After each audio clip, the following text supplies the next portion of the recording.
दोस्तों, स्वागत है आपका शिव साधना तंत्र चैनल में। जय महाकाल, जय महादेव। दोस्तों, आज चर्चा करेंगे कि तंत्र क्रिया जब होती है तो उसके शुरुआती लक्षण हमें कैसे पता करें, कैसे महसूस करें, क्योंकि जब तक हमें लक्षण ही नहीं पता होंगे तो हम उसका फिर इलाज कैसे करेंगे। एक बात और बता दूं मैं दोस्तों, आज भले ही कितना ही समाज कितना ही आधुनिक हो गया हो, लेकिन आज भी इस प्रकार की क्रियाओं का बहुत बोलबाला है।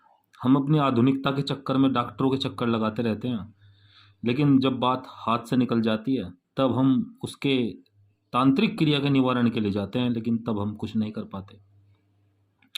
तो इसलिए दोस्तों, शुरुआत में इन चीज़ों को पकड़कर उसका सही इलाज सही व्यक्ति से कराना बहुत आवश्यक है। तो हम शुरुआत में क्या क्या महसूस करते हैं, तो सबसे पहली बात तो ये है कि जब भी ऐसी कोई क्रिया होती है तो घर से अचानक गंदी बदबू आती है, जैसे शमशान में चिता जल रही हो, या जैसे टायर टायर ट्यूब जलते हैं ना, इस तरीके से ऐसी गंध आना। नंबर 2 पे आता है कि जैसे रात को ऐसा व्यक्ति अगर सोएगा तो उसे ऐसा लगेगा जैसे कोई गला दबा रहा है, या छाती पर उसे बहुत ज़्यादा वजन महसूस होगा, अपने भारीपन महसूस होगा। फिर ऐसा व्यक्ति जो पीड़ित होगा उसकी आंखों के नीचे काले धब्बे दिखाई देंगे, और आंखें उसकी लाल, ज़्यादातर लाल।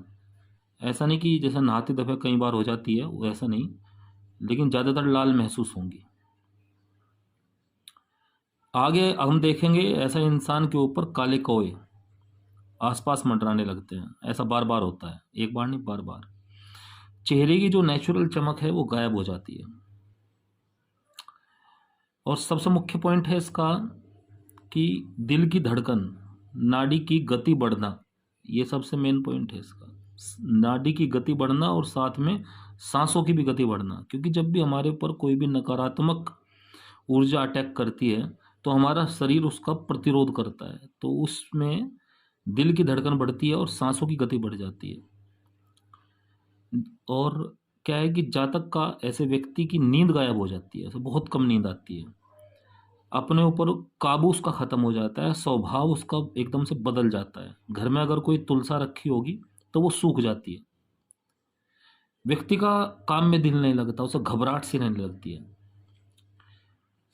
अचानक से बीमारियां खुद भी होती हैं, परिवार के अन्य लोगों को भी लगती हैं। अगर तंत्र पूरे परिवार पे किया गया होगा तो बीमारियां लगती हैं, और ऐसी बीमारियां होती हैं कि हम उसकी दवाई खाते रहते हैं लेकिन इलाज संभव नहीं होता, दवाइयां असर नहीं करती। तीसरा, वाद विवाद।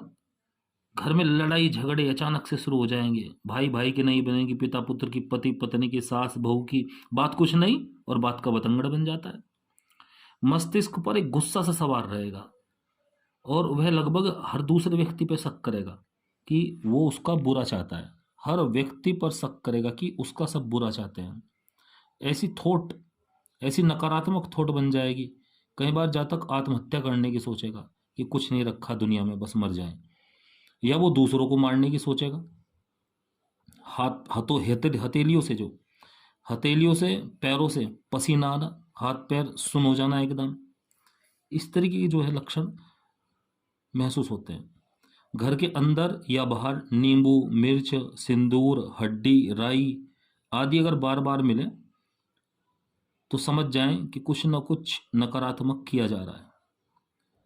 पूजा पाठ के समय, जैसे घर में दीपक वगैरह जलाते हैं, उस समय विवाद झगड़ा होना, या पहले बहुत अच्छा पूजा पाठ में मन लगता था तो पूजा पाठ में मन न लगना, व्यक्ति का लगातार वजन घटते जाना और भूख खत्म हो जाना। एक मेन बात है कि घर में मन न लगना।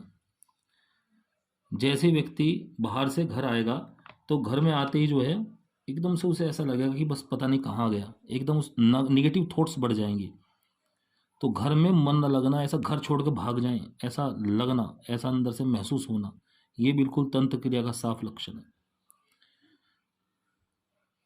तो इस प्रकार की जो क्रियाएं हैं इन्हें तांत्रिक करता है। जिस शक्ति को उसने सिद्ध कर रखा है उस शक्ति को भोग दे के, उस व्यक्ति का नाम गोत्र इत्यादि बता के उस व्यक्ति के घर के पते पर छोड़ दिया जाता है। जिनको हम जानते हैं, जैसे चौकी भेजना, घात करनी, मुठ करनी, शमशान के भूत प्रेत, जिन, खबीस, चुड़ैल, मसानी, ब्रह्मराक्षस आदि इन सब चीज़ों का इसमें प्रयोग होता है। व्यक्ति के जो रक्त है ना, रक्त को भी ऐसी शक्तियाँ चूस लेती है। तो इन सब को पहले पहचानो, इन लक्षणों को पहले पहचान करो, उसके बाद में फिर उपाय का नंबर आएगा। जब तक हम पहचान करना नहीं सीखेंगे तो उपाय क्या करेंगे। तो आने वाली वीडियो में मैं बताऊंगा कुछ इसके उपाय आपको। तब तक के लिए नमस्कार, जय महाकाल, जय महादेव।